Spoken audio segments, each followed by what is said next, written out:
Assalamualaikum warahmatullahi wabarakatuh. Bertemu lagi dengan saya, Kaina Septi. Di video kali ini, saya akan menjelaskan materi yang berjudul Menciptakan Keluarga Berkarakter, yang terdiri dari 3 pokok pembahasan. Yang pertama, strategi mendidik anak berkarakter di sekolah. Kedua, membangun kemitraan sekolah dan orang tua dalam pengembangan karakter anak. Dan yang ketiga, strategi pemberdayaan keluarga bagi pendidik karakter anak.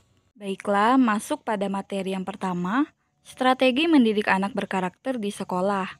Strategi pelaksanaan pendidikan karakter yang diterapkan di sekolah dapat dilakukan melalui 4 cara, yaitu 1. Pembelajaran atau teaching. 2. Keteladanan atau modeling. Yang ketiga, penguatan atau reinforcing. Dan yang keempat, pembiasaan atau habituating. Efektivitas pendidikan karakter sangat ditentukan oleh adanya strategi yang ditetapkan dan diimplementasikan secara serentak dan berkelanjutan. Pendekatan yang strategis terhadap pelaksanaan ini melibatkan 3 komponen yang saling terkait satu sama lain, yaitu sekolah atau kampus, keluarga, dan masyarakat. Cara yang dapat dilakukan dalam melakukan pendidikan karakter terhadap siswa yaitu 1. Ketika komponen sekolah atau kampus sepenuhnya akan menerapkan dan melaksanakan nilai-nilai karakter tertentu, maka setiap nilai yang akan ditanamkan atau dipraktikkan tersebut harus senantiasa disampaikan oleh para guru melalui pembelajaran langsung. Kedua, nilai-nilai prioritas tersebut selanjutnya harus juga dimodelkan atau diteladankan secara teratur dan berkesinambungan oleh semua warga sekolah, sejak dari petugas parkir, petugas kebersihan, petugas keamanan, karyawan administrasi, guru, dan pimpinan sekolah. Yang ketiga, nilai-nilai itu harus diperkuat oleh penataan lingkungan dan kegiatan-kegiatan di lingkungan sekolah. Penataan lingkungan di sini antara lain dengan menempatkan banner atau spanduk-spanduk yang mengarah dan memberikan dukungan bagi terbentuknya suasana kehidupan sekolah yang berkarakter terpuji. Keempat, pembiasaan dapat dilakukan di sekolah dengan berbagai cara dan menyangkut banyak hal seperti disiplin waktu, etika berpakaian, etika pergaulan, perlakuan siswa terhadap karyawan, guru, dan pimpinan, dan sebaliknya. Pembiasaan yang dilakukan oleh pimpinan, guru, siswa, dan karyawan dalam disiplin suatu lembaga pendidikan merupakan langkah yang sangat strategis dalam membentuk karakter secara bersama. Oke, lanjut materi yang kedua, membangun kemitraan sekolah dan orang tua dalam pengembangan karakter anak. Adapun tujuan dari kemitraan sekolah ini adalah 1. Mendidik para guru tentang peranan mereka dalam mempromosikan keterlibatan orang tua secara lebih besar. 2. Berbagi informasi dengan sekolah mengenai bagaimana mereka dapat meningkatkan komunikasi antara rumah dan sekolah. Yang ketiga, mendapatkan informasi secara langsung dari orang tua mengenai peran mereka dalam pendidikan anak mereka. Banyak hal yang dapat dilakukan sekolah untuk merekrut orang tua sebagai partner, baik tugas khusus maupun mengembangkan nilai moral dan karakter yang baik. Tantangan ini terdiri dari 2 hal, yaitu 1. Mendorong dan membantu orang tua untuk melaksanakan peran mereka sebagai pendidik utama moral anak. Dan yang kedua, membuat orang tua mendukung sekolah dalam usahanya untuk mengerjakan moral positif. Dari kemitraan sekolah dan orang tua diperoleh 10 nilai karakter anak yang akan dikembangkan, diantaranya 1. Menjadi percaya diri. 2. Menjadi bertanggung jawab dan dapat diandalkan. 3. Menjadi ingin tahu dan ingin belajar.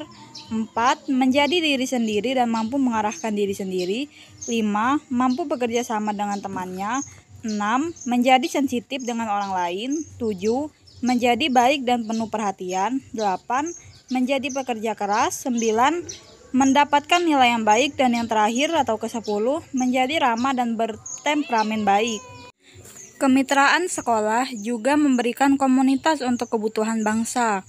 Bagaimana kemitraan sekolah dan orang tua serta komunitas dapat bekerja sama menciptakan keluarga karakter dapat diuraikan melalui beberapa peran sekolah dan orang tua, diantaranya sebuah kampanye sekolah yang menyoroti semua cara di mana orang tua adalah agen penting bagi anak-anak. kebijakan pemerintah seperti cuti orang tua yang mendukung ikatan antara orang tua dan kehidupan keluarga, menyajikan survei nilai dari orang tua untuk mengidentifikasi kualitas karakter yang mereka ingin kembangkan dalam anak mereka, mengadakan loka karya berbasis sekolah bagi keahlian menjadi orang tua, adanya materi pembahasan nilai berbasis rumah diberikan pada orang tua yang membangun pelajaran di kelas, sekolah membantu jaringan orang tua untuk membahas urusan-urusan umum. Materi yang ketiga, strategi pemberdayaan keluarga bagi pendidikan karakter anak. Ki Hajar Dewantara menjelaskan arti penting keluarga dalam membantu perkembangan anak karena anak belum memiliki budi pekerti tertentu, belum memiliki jiwa yang tetap, dan masih bersifat global. Anak masih mudah menerima pengaruh dari lingkungan yang akan membentuk dasar perkembangan mereka. Perkembangan anak secara utuh atau holistik mencangkup dimensi sosial, emosional, bahasa dan kognitif, fisik serta kreativitas. Hasil penelitian menunjukkan bahwa keluarga berpotensi mengembangkan karakter anak melalui ikatan emosi yang kuat antara orang tua dan anak. Prinsip orang tua yang menentukan apresiasi anak dalam nilai disiplin diri yang ditanamkan. Pada pihak lain ditemukan sebesar 80% keberhasilan seseorang di masyarakat ditentukan oleh EQ dan hanya 20% ditentukan faktor lain termasuk IQ. Deskripsi ini mengarahkan pada suatu hipotesis bahwa potensi keluarga dalam bentuk perilaku pengasuhan orang tua memiliki pengaruh yang kuat terhadap intensitas perkembangan anak secara holistis berbasis karakter. Potensi keluarga terkendala oleh beberapa unsur yaitu 1. Faktor sosial ekonomi, 2. Faktor sosial budaya, dan yang ketiga, dalam pelaksanaan pendidikan keluarga melibatkan unsur lain dari keluarga inti dan keluarga batih. Pada pihak US Department Health and Human Service menjelaskan ciri dari keberhasilan pengembangan karakter anak yang dipengaruhi oleh kematangan sosial emosi dapat dideskripsikan sebagai 1. Memiliki rasa percaya diri, 2. Rasa ingin tahu, 3. Kemampuan kontrol diri, 4. Kemampuan bekerja sama, 5. Mudah bergaul dengan sesamanya, 6. Mampu berkonsentrasi, 7. Rasa empati, 8. Kemampuan berkomunikasi, dan yang ke-9, memiliki motivasi. Baiklah, itu saja materi yang bisa saya jelaskan. Lebih dan kurang saya mohon maaf. Billahi taufiq wal hidayah. Wassalamualaikum warahmatullahi wabarakatuh.